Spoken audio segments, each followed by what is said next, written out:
ঢাকায় মা মালাইলা আফরোজ ও তার মেয়ে নাফিসা বিনতে আজিজ হত্যা ঘটনায় শোকের ছায়া নেমে এসেছে নাটোরে। ভোরে নাফিসার মরদেহ নাটোর শহরের বড়গাছা এলাকায় নিজ বাড়িতে পৌঁছলে কান্নায় ভেঙে পড়েন স্বজন ও আত্মীয়রা। স্থানীয় মসজিদে জোহরের পর জানাজা শেষে মা মেয়েকে দাফন করা হয়। সোমবার সকালে রাজধানী মোহাম্মদপুরের শাহজাহান রোডের বাসা থেকে তাদের মরদেহ উদ্ধার করে পুলিশ।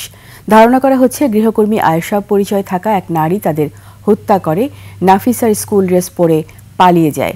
স্বজনরা হত্যাকারীদের দ্রুত গ্রেপ্তারের দাবি জানান। মৃত্যুর আগের দিন রাতে ফোন করছিল যে তার বাসার চাবি মিসিং, সে ভয় পাচ্ছে, কাজের লোক রাখছে, চতুর্থ দিন আসছে মাত্র কাজে। আমাদের যা চলে গেছে সেটা তো আমরা আর ফিরে পাবো না, কিন্তু কেন করলো, কি ক্ষোভ ছিল, আমরা সেটুকু আমরা জানতে চাই, আর আমরা উপযুক্ত বিচার চাই।